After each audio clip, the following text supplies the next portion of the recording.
గడిచిన 9.5 సంవత్సరాల్లో ముఖ్యమంత్రి గారు రేవంత్ రెడ్డి ఎవరైతే కేసీఆర్ గారు ఉన్నారో, కేసీఆర్ గారు ముఖ్యమంత్రిగా ఉన్నప్పుడు ప్రతి సంవత్సరం ప్రతి పర్యాయం ప్రధానమంత్రి గారు రాష్ట్రానికి వచ్చినప్పుడు రాష్ట్ర ప్రభుత్వం తరఫున ఒక అధికారికంగా ఒక మంత్రి గారు వెళ్లి వారికి స్వాగతం పలకడం జరిగింది. ఇందులో ఎలాంటి అనుమానానికి తావులేదు. అన్ని పత్రికల్లో ప్రముఖంగా టీవీలో పేపర్లో రావడం జరిగింది. ఇక నిధులు ఎట్లయితే తెలంగాణ ఉద్యమాన్ని గడిచిన 4 దశాబ్దాలు 5 దశాబ్దాలుగా చేయని పనిని నెరవేర్చారు ముఖ్యమంత్రి కేసీఆర్ గారు. కాబట్టి వారి పైన కొంచెం రాష్ట్రానికి నార్త్ అధికారం ఉంటుంది దేశంలో, కాబట్టి సౌత్ సైడ్ ఉన్న లీడర్లను కొంచెం చిన్నచూపు చూడడం వాస్తవం. అది రాష్ట్రానికి రావాల్సిన నిధులు పన్నుల రూపేణ మనం చెల్లించిన తమాషా ప్రకారం మనకు రాలేదు. కాబట్టి కొంచెం ఘర్షణాత్మక వైఖరి కేసీఆర్ గారు కేంద్రంతో వివరించిన తీరు వాస్తవం. ఎందుకంటే మేము పుణ్యానికి ఇస్తున్నాం, ఆత్మగౌరవం, మేము పన్నులు చెల్లించినాం, మా పైసలు మాకు ఇవ్వండి అని కేంద్రంతో కొంత ఘర్షణాత్మక వైఖరితోనే వసూలు చేసుకోవడం జరిగింది. అంతేగాని పోయి సాగిలపడి ఆత్మగౌరవం తాకట్టు పెట్టి నువ్వు లేకుంటే నేను లేను, నీ యొక్క కేంద్ర నిధులతోనే రాష్ట్రం నడుస్తుంది, మీ భిక్షం మాకు కావాలి ఎప్పుడు కూడా కేసీఆర్ గారు మాట్లాడలేదు, మాట్లాడరు కూడా.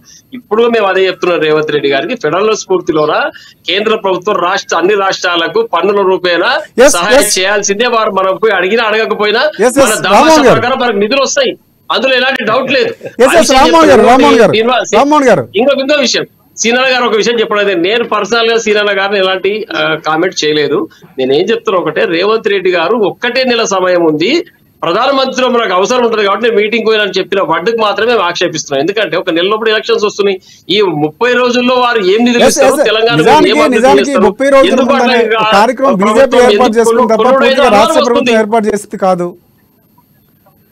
రాష్ట్ర ప్రభుత్వం ప్రధాన పర్యటనలో భాగంగా సీఎం అక్కడికి వెళ్లాల్సి వచ్చిన సందర్భం కేంద్రం ఇవ్వాల్సిన నిధులు ఎట్లా వస్తాయి కదా. రామ్మోహన్ గారు శ్రీనివాస్ రెడ్డి గారు మాట్లాడుతున్నారు. ఒక్క నిమిషం శ్రీనివాస్ రెడ్డి గారు చెప్పండి. కేంద్ర ప్రభుత్వం ఏదలుచుకుంటే ఒక్కటిసారి ఎందుకు ఇచ్చేసి వెళ్ళిపోవచ్చు. మనం చూస్తున్నాం బహిరంగ సభలలో చాలా మంది అక్కడనే ప్రకటిస్తూ ఉంటారు. ఎందుకంటే ఒక సీఎం గాని ఒక పిఎం గాని ఆ రెస్ట్రిక్టివ్ పవర్స్ అంటే విశేషణ అధికారాలు ఉంటాయి భారత రాజ్యాంగంలో. ఆ విధంగా రెస్ట్రిక్టివ్ పవర్స్ ఉంటారు. వాటిని ఆ వేదిక మీద ప్రకటించవచ్చు, వాళ్ళకి అంత పవర్స్ ఉంటాయి. ఇప్పుడు మంత్రుల స్థాయిలో మంత్రులకు ఉంటాయి. ఇవన్నీ ఏంటంటే విశేషాధికారాలు ఉంటాయి వాళ్ళ హోదాలో. కాబట్టి అడిగారు ఆయన ఒక 11 వాళ్ళ అంశాలతో కూడిన ఒక మెమోరాండం ఇచ్చారు. దాంట్లో అది కూడా ఉన్నాయి. అడగడానికి సాగిలబడి బదిలాడి నువ్వు లేకుంటే నీ లేని అంత మాది కదా ఉద్దేశం. మాకు రావాల్సిన మాకు ఇయ్యాలని అడగడం నా ఉద్దేశం. ఎందుకంటే మన దగ్గర నుంచి పనులు వసూలు చేస్తున్నారు కదా. కేంద్ర వాళ్ళు ఎట్లుంటాయి, పనులు 2 రకాలుగా వెళ్తాయి. మన వసూలు చేసుకొని వాళ్ళకి ఇచ్చే కొన్ని ఉంటాయి, వాళ్ళు వసూలు చేసి మనకి ఇచ్చే కొన్ని ఉంటాయి. కొన్ని ఏంటంటే కేంద్ర ప్రభుత్వం మన పార్ట్ అండ్ పార్సల్ ఈ భూభాగంలో కాబట్టి మనకి ఇవ్వాల్సిన కొన్ని ఉంటాయి. మరి అవన్నీ మనం తీసుకోవాలి కదా. ఏం తీసుకోకుండా ఉంటే ఎట్లా? ఆయన ఏం బదిలాడి మీ ఇంటి నుంచి మోడీ గారు మాకు డబ్బులు ఇవ్వండి, మీ పార్టీ ఫండ్ నుంచి మాకు డబ్బులు ఇవ్వండి. ఏదైతే న్యాయబద్ధంగా చట్టబద్ధంగా రావాల్సిన వాటి తెలంగాణ మాకు మనం అడుగుతున్నాం.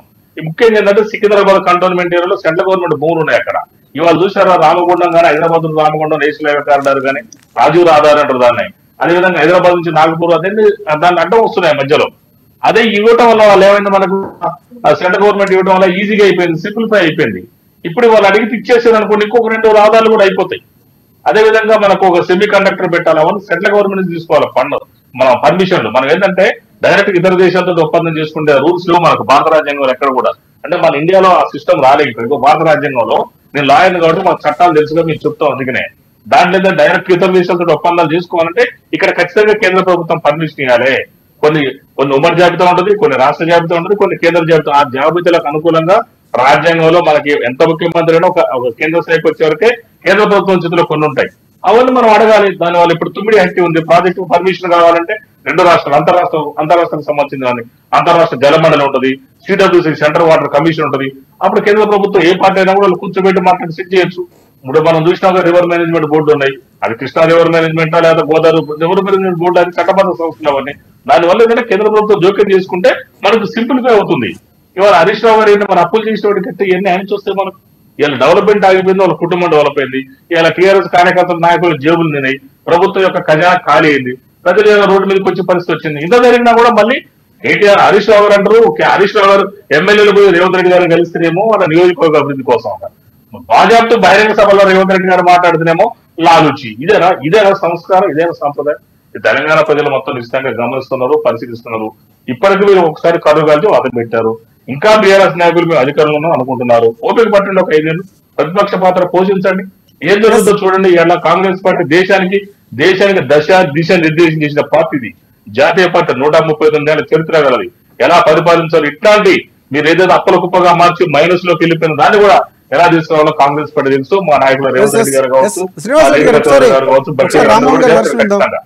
శ్రీనివాస్ రెడ్డి గారు, రామ్మోహన్ గారు ప్రధానంగా పూర్తిసారి హరీష్ రావు ఒకవేళ కొన్ని కామెంట్ చేసినటువంటి పరిస్థితి రాష్ట్ర ప్రయోజనాల కోసం లేకపోతే అక్కడ ఉన్న నియోజకవర్గాల అభివృద్ధి కోసం సీఎం రేవంత్ రెడ్డిని కలవడం తప్పు కాదు, కానీ ఇక్కడ ప్రధాని మోదీకి సంబంధించి రాష్ట్రానికి సంబంధించిన కొన్ని అభివృద్ధి కార్యక్రమాలకు సంబంధించి నిధులకు సంబంధించి మాట్లాడితే తప్పు వచ్చిందని చెప్తున్నటువంటి పరిస్థితి. సో ఏమంటారు మీరు?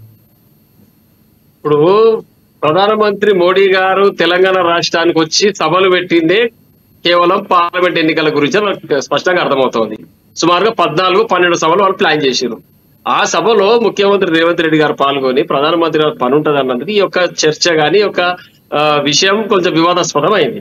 రాష్ట్రానికి రావాల్సిన నిధులు బరాబర్ రాష్ట్రానికి రావాల్సిందే, తెలంగాణ అభివృద్ధి జరగాల్సిందే.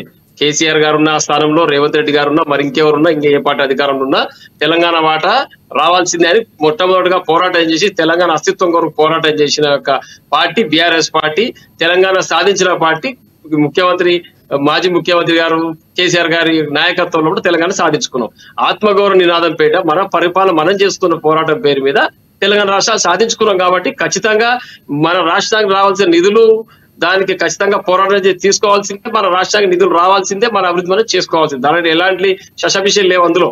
కానీ ఇక్కడ జరుగుతుంది ఏంటంటే రేవంత్ రెడ్డి గారు అక్కడ సమావేశానికి హాజరై వారిని పొగడడం రాజకీయ కోణంలో చూసినట్టయితే ఏమనిపిస్తుంది అంటే మీరు కూడా మరి వారితో అనుకూలంగా ఉంటూ సానుకూలంగా ఉంటూ అధికారం మార్పిడి జరుగుతుందా, లేకపోతే పార్టీ విలీనం చేస్తారా, తెలంగాణ రాష్ట్రంలో మరొకసారి పార్టీని మార్చుకునే అవకాశం ఉందని ఈ విధంగా పలు రకాలైనటువంటి అంశాలు బయటకు వచ్చినాయి. అంతే తప్పితే ఫెడరల్ స్ఫూర్తిలో కేంద్ర ప్రభుత్వం మనం నిధులు ఇవ్వాల్సిందే, తీసుకోవాల్సిందే. మేము కూడా అదే చెప్తున్నాం కదండి. కేంద్రంతో రావాల్సిన నిధులు వారు ఒకవేళ ఇవ్వకుంటే కక్ష సాధింపు చర్య చేపడితే ఖచ్చితంగా పోరాటం చేయాల్సిందే, వారిపైన మన డబ్బులు వసూలు చేసుకోవాల్సిందే రాష్ట్రానికి రావాల్సిన నిధులను. దాంట్లో ఎలాంటి డౌట్ లేదు. ఇందులో వచ్చింది రాజకీయ అంశాల పట్ల కేవలం ఇక్కడ వచ్చింది ఏంటంటే రేవంత్ రెడ్డి గారు మాట్లాడిన మాట తీరును బట్టి కొంచెం అనుమానాలు రేకెత్తడం వల్ల రాజకీయ పైన ఆరోపణలు అందరూ కూడా చేయడం జరుగుతుంది రాష్ట్రం పైన. కాబట్టి దీనిపైన క్లారిటీ ఇవ్వాలి రేవంత్ రెడ్డి గారు. ప్రధానమంత్రి మోడీ గారితో వీరికి కేవలం లోపాయకార ఒప్పందం ఉందా లేదా అనేది వారు చెప్పాల్సిన అవసరం ఉంది కాంగ్రెస్ పార్టీ. బీజేపీ పార్టీ సంబంధించి మల్లేష్ గారు ఇక్కడ ప్రధానంగా ఇంకొక అంశం కూడా మాట్లాడాల్సిన అవసరం ఉంటుంది. సో ఇక్కడ కాంగ్రెస్ పార్టీకి సంబంధించి ఏదైతే ఇప్పుడు కాళేశ్వరం సంబంధించి ఒక ప్రధానంగా అక్కడ కమిటీ వేసినటువంటి పరిస్థితి కనిపిస్తుంది. సో గత ప్రభుత్వంలో జరిగిన అవినీతి, 10 ఏళ్ళలో జరిగిన అవినీతి, ఇప్పుడు జరుగుతున్నటువంటి కాంగ్రెస్ ప్రభుత్వంలో చేస్తున్నటువంటి అభివృద్ధికి సంబంధించి పూర్తిగా 2 పార్టీలు ఒకటే. ఇక్కడ గత ప్రభుత్వంలో జరిగిన అవినీతికి సంబంధించి ఫైళ్లను దాచిపెట్టే ప్రయత్నం కాంగ్రెస్ ప్రభుత్వం చేసిందని ప్రధానంగా మోదీ ఆరోపించినటువంటి పరిస్థితి. నిజంగా మీ పార్టీ కాంగ్రెస్ పార్టీ గత ప్రభుత్వానికి సంబంధించి కొమ్ము కాస్తూ వారి ఫైళ్లను దాచే ప్రయత్నం చేస్తుంది అనుకుంటున్నారా మల్లేష్ గారు? ఇప్పుడు కమిటీ వేశారు, దాన్ని తొందరగానే మనకు రిజల్ట్ వస్తుంది. రిజల్ట్ వచ్చిన తర్వాత పబ్లిక్ గానీ అన్ని ఓపెన్ అయితే కమిటీ వేసే ముందు అంటే కమిటీ నివేదిక సమర్పించక ముందు ఎందుకు అలాంటి కామెంట్స్ అంటే ఫైళ్లను దాచే ప్రయత్నం చేశారని చెప్పండి సార్. ఇప్పుడు గత కాలంలో చూసుకుంటే వాళ్ళకు పొత్తులు ఉన్న విషయము విదితమే, అందరికి తెలిసిన విషయమే. భారతీయ జనతా పార్టీ టిఆర్ఎస్ తోటి పొత్తు లేదు, ఎప్పుడు కాంగ్రెస్ తోటి పొత్తు ఉండదు. ఇది ఎప్పుడు జరగని పని. వాళ్లకు గత కాలంలో స్నేహం ఉన్నది, వైరం ఉన్నది, అన్ని రకాలుగా ఉంటారు. మేము అనడంలో తప్పు లేదు. రేపటి రోజు ఈ రోజు కూడా మల్లేష్ గారు ఒకటి ప్రధానంగా గతంలో బీఆర్ఎస్ పార్టీకి బీజేపీకి లోపాయకార ఒప్పందం అనేది ప్రధానంగా కాంగ్రెస్ పార్టీ ఆరోపించినటువంటి సందర్భం. కవిత అరెస్ట్ విషయంలో కానీ పూర్తి స్థాయిలో మీరు బీఆర్ఎస్ పార్టీకి సపోర్ట్ చేశారన్నటువంటి ఆరోపణలు ఉన్నాయి. సార్ అదే చెప్తున్నాను. 1 సెకండ్. ఈ రోజు బీఆర్ఎస్ ఎదుర్కొంటున్న ముఖ్యమైన సమస్య ఏంటంటే వాళ్ళ ఎమ్మెల్యేలను నాయకులను వాళ్ళు దగ్గర పెట్టుకునే కెపాసిటీ వాళ్ళకు లేదు. దాటిపోతున్నారు వాళ్ళు. రేవంత్ రెడ్డిని రోజు ఒక్కరు కలుస్తున్నారు, వాళ్ళ నాయకులను కలుస్తున్నారు. పార్టీ కాలే పరిస్థితికి వచ్చింది. ఈ ప్రెస్టేషన్ 1 సైడ్ అయిపోయింది. ఇటు బీజేపీ మీద వాళ్ళన్నా వీళ్ళన్నా అది కరెక్ట్ కాదు. బీజేపీ ఎవరు వచ్చినా ఒక క్రమశిక్షణతోటి అధికారికంగా ఎవరన్నా మల్లేష్ గారు ఒకసారి శ్రీనివాస్ రెడ్డి గారు ఒకసారి మోదీ వ్యాఖ్యలు ఏ విధంగా చూస్తారు మీరు? అంటే పూర్తిగా ఫైళ్లను దాచే ప్రయత్నం కాంగ్రెస్ ప్రభుత్వం చేస్తుందా, రేవంత్ రెడ్డి ప్రభుత్వం చేస్తుందా? ఎందుకు పూర్తి స్థాయిలో గత ప్రభుత్వానికి జరిగిన అవినీతిని బయటపెట్టే ప్రయత్నంలో ఫైళ్లను దాచే ప్రయత్నం చేస్తుందని ఆరోపణలు ఏ విధంగా తీసుకుంటారు? అయితే ఏంటంటే కాళేశ్వరం ప్రాజెక్టు ఆ రోజు సెంట్రల్ గవర్నమెంట్ అడిగింది రిపోర్టు. ఏదైతే అక్టోబర్ 21 నాడు ఏదైతే పియర్స్ అంటే ఆ పగుళ్ళు ఎప్పుడైతే వచ్చినాయో ఆ పిల్లర్లలో ఆ రోజు అడిగింది సెంట్రల్ గవర్నమెంట్ కి యాక్చువల్ అడిగే రైట్ ఉంటుంది. నేషనల్ డ్యామ్ సెక్యూరిటీ ప్రకారం వాళ్ళు అడిగినప్పుడు ఏంటంటే యాక్చువల్ చాలా రకాల డీటెయిల్స్ ఇవ్వాలి, వీళ్ళు ఇవ్వలేదు. ఇప్పుడు కూడా కాంగ్రెస్ పార్టీ ఇవ్వలేదని ఎందుకంటున్నారు, ఇవ్వలేదంటే ఇంకా డీటెయిల్స్ పూర్తిగా రాదు. ఎందుకంటే పార్టీ తరఫున ఒకసారి ఇస్తుంది, అఫీషియల్ అవుతుంది. ఇప్పుడు మాకే డీటెయిల్ తెలియదు, ఇంకా పునర్విచారణ జరుగుతుంది. పూర్తిగా ఉన్నప్పుడు ఒకసారి ఎట్టిస్తారు రిపోర్ట్లు. ఆ రిపోర్ట్ ఏంటంటే తెలవాలి కదా, సమగ్రమైన విచారణ ఏంటంటే సమగ్రమైనటువంటి విచారణ జరగాలి. దయచేసి సమగ్రమైనటువంటి విచారణ కాదు, సమగ్రమైన కాంక్రీట్ విచారణ జరిగిన తర్వాత దాని ప్రకారం అప్పుడు ఇస్తారు. అంతేగాని అడగంగా మల్లేష్ గారు మీకు అవకాశం వస్తుంది, మాట్లాడచ్చు. ఒక్క 5 నిమిషాలు. ఎస్ శ్రీనివాస్ రెడ్డి గారు, శ్రీనివాస్ రెడ్డి చెప్పండి. నేను ఏమంటున్నానంటే ఒక కేంద్ర ప్రభుత్వం అడిగినప్పుడు కాంగ్రెస్ పార్టీ ఇవ్వట్లేదంటే ఇవ్వద్దని కాదు ఉద్దేశం. కాంగ్రెస్ పార్టీ వచ్చి 3 నెలలు కూడా కాలేదు కాబట్టి దానికి సంబంధించినటువంటి ఏంటంటే అన్ని డీటెయిల్ ఇవ్వాలి. డీటెయిల్ రిపోర్ట్ ఎట్లా అంటే ప్రాజెక్ట్స్ డీటెయిల్ రిపోర్ట్ ఇవ్వాలంటే కాంగ్రెస్ పార్టీ దగ్గర సమగ్రమైనటువంటి వివరాలు ఉండాలి. సమగ్రమైన వివరాలు, ఊరికే వివరాలు కాదు. అంటే దాని మీద కమిటీలు వేశారు, విచారణ జరుగుతుంది, వాళ్ళంతా రిపోర్ట్ తీసుకొచ్చిన తర్వాత ఆ రిపోర్ట్ అప్పుడు సెంట్రల్ గవర్నమెంట్ కి ఇస్తారు. అంటే కేంద్ర ప్రభుత్వం అడిగింది కాదు. అంతేగాని ఏది పడదా తీస్తే వీలు పడేది కాదు కదా.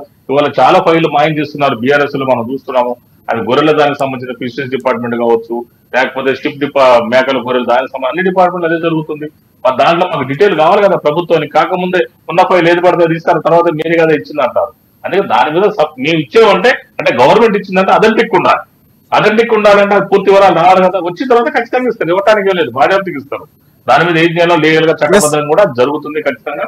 ఇలా ఏదైతే వాళ్ళు కేసీఆర్ గారు అవినీతి చేసి ఇలా కాళేశ్వరం ప్రాజెక్ట్ ఒక ఏటీఎం లాగా మార్చుకున్నారు, అది ప్రజానికి అందరూ కూడా గమనించారు. నిన్న అంటున్నారు కేటీఆర్ గారు, అది ఏముంది ఒక్కటే కదా, మొత్తం 89 పిల్లలు ఒక పిల్లలు పోతే ఏమైందంటే 40 మార్కులకు పాస్ అండి, 39 వచ్చినాయి, ఒకటేగా తక్కువ వచ్చింది, పాస్ చేస్తారు. అట్లా ఉంటుంది ఎక్కడ అనొచ్చు. ఒక బాధ్యత ఉంటే ఒక రాష్ట్రానికి ఆ నెంబర్ 2 పొజిషన్ ఉన్న టీఆర్ఎస్ లో ఒక పిల్లలు కదండి, వాళ్ళంతా సాంకేతిక పరిజ్ఞానం వచ్చింది, మీరు గమనించండి. ఇలా భూగోళం కూడా రైలు మార్గాలు వేస్తున్న రోజులలో ఇదే మాట్లాడేది. చేసిన తప్పును సమర్థించుకోవడం, ఇది ప్రాజెక్టు కూలిపోయే ప్రమాదం ఉంది, వాళ్ళ తెలియదు, అంతా తెలుసు వాళ్ళకు. తప్పు పట్టేయడం తప్ప వేరేం లేదు. రామ్మోహన్ గారు, ప్రధానంగా హరీష్ రావు త్వరలో బీజేపీ పార్టీలోకి చేరబోతున్నారు. సో ఏంటి ఆ సమాచారం మీ దగ్గర ఉందా? ఏంటి పూర్తిగా ప్రాజెక్టులకు సంబంధించి వైపు జరుగుతున్న నేపథ్యం ఆయన పూర్తిగా బీజేపీ పార్టీలోకి వెళ్ళబోతున్నారని వార్తలు వస్తున్నాయి. నిజంగా అలాంటి కార్యక్రమాలు జరుగుతున్నాయా? ఇది పూర్తిగా సత్యదూరం. ఇది ఇటువంటి వార్తలు మనము ఏమంటారు ప్రపగండ చేసి దాన్ని రూమర్ సృష్టించడం ఇది అవాస్తవం, ఇది వాస్తవం కాదు. ఎట్టి పరిస్థితిలో వారు పార్టీ వీడే ప్రసక్తే ఉండదు. హరీష్ రావు గారు కీలకమైన ఉద్యమ నేత, వారి అధికారమే పరమావధి ఎన్నడూ పనిచేయలేవారు. ఉద్యమం చేసుకుంటూ ప్రజలు ఆశీర్వదించి చట్టసభకు పంపడం జరిగింది వారిని. వారు ఈ రోజు భారతీయ జనతా పార్టీకి పోవడం అనేది అవాస్తవం. అటువంటి వార్తలు కావాలని మీరు ప్రచారం చేయడం.